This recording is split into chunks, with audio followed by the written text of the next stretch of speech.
There is a 1 in 3 chance you will reach your mid-80s with every dollar you saved for retirement completely untouched.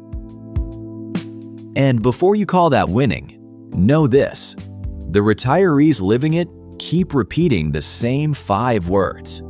Nobody warned me about this. Everyone plans for the fear of running out of money.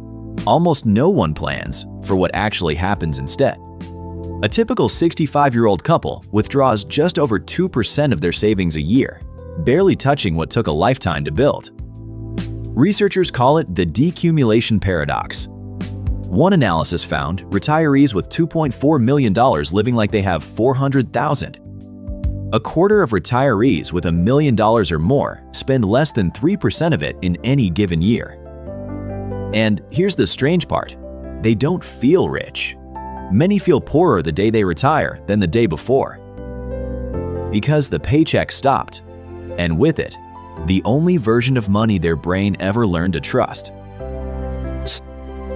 If you're decades from retiring, stay, because the trap is being set right now in the way you're learning to save. And the money is only half of it. What it's quietly covering for is worse. We'll get there. For 40 working years, one rule got hammered in: money that goes into savings does not come back out. Saving stops being a strategy and becomes an identity. The balance going up is the proof you're okay. Then retirement asks you to reverse the habit overnight. Watch the number go down. On purpose. Forever. Behavioral economists call it loss aversion. Watching a dollar leave your account stings far more than earning one ever felt good. A 2024 study in the Financial Planning Review found retirees show outright behavioral resistance to spending their own saving.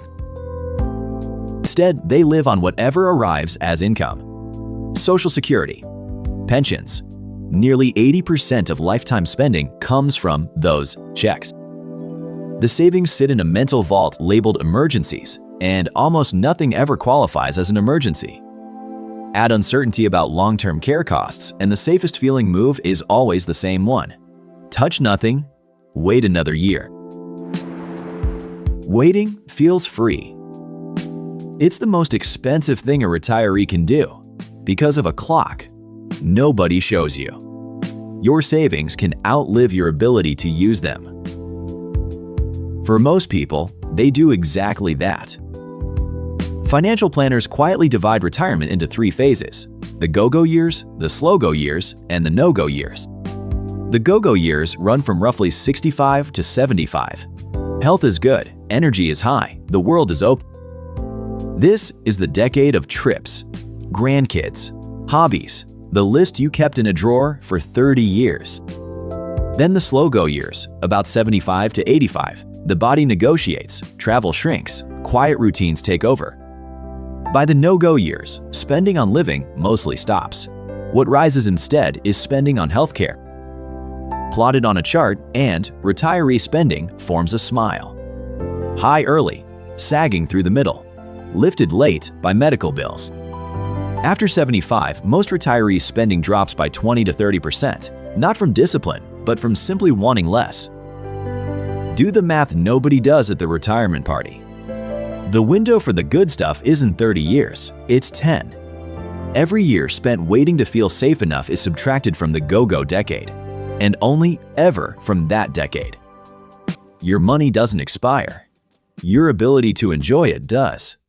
And it expires first, quietly, without a statement. Which brings us to the half nobody talks about, the thing the untouched money was hiding. It arrives around month 6. 28% of retirees experience depression within 6 months of leaving work, not year 6, month 6. In one study of retirement regrets, 1 in 5 retirees said no one prepared them for the emotional shift at all. Gerontologist Robert Atchley mapped the arc decades ago. First comes the honeymoon, freedom, sleep, a calendar gloriously empty. Then a phase he named disenchantment. The trips end. The projects finish. The silence gets a texture. Work had quietly supplied 3 things a paycheck never itemized: structure, people, and the daily feeling of being needed. Psychologists call what's left an identity vacuum, the space where "what do you do" used to have an answer. The friendships were real, but they ran on proximity. Researchers find the loneliness tends to arrive around year 2, once the invitations thin.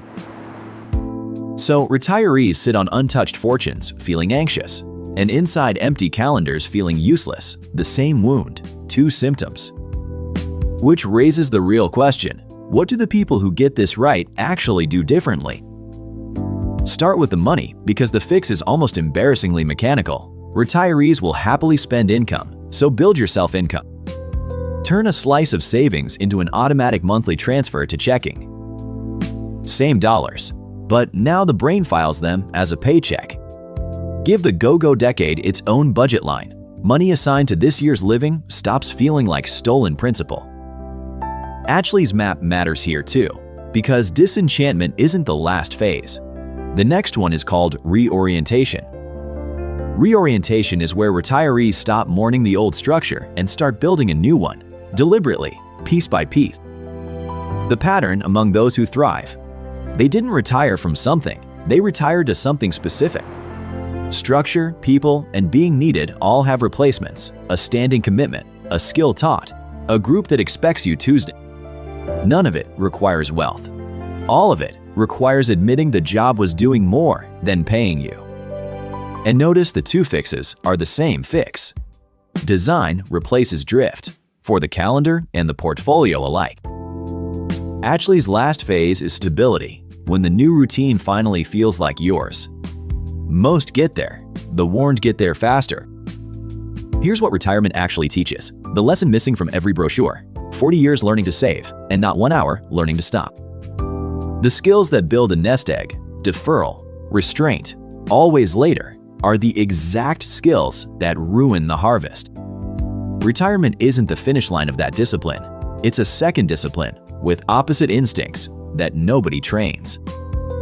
Remember the trap being set and how you're learning to save? This is it, mastering half a skill and calling it the whole thing. The 1 in 3 who reach their mid-80s with everything untouched didn't fail at math. They were never taught the second half. Because a dollar unspent in the go-go years doesn't disappear. It becomes a slightly larger inheritance and a slightly smaller life. The point of the money was never the number. It was the decade. The number was supposed to buy. So send this to someone who's close to retiring and start practicing now. Spending on purpose is a skill, and skills need reps. The warning nobody gives is simple. The vault opens easily. It's you that stays locked. If this reframed retirement for you, the next one is about why lottery winners end up broke. Same wiring, opposite direction.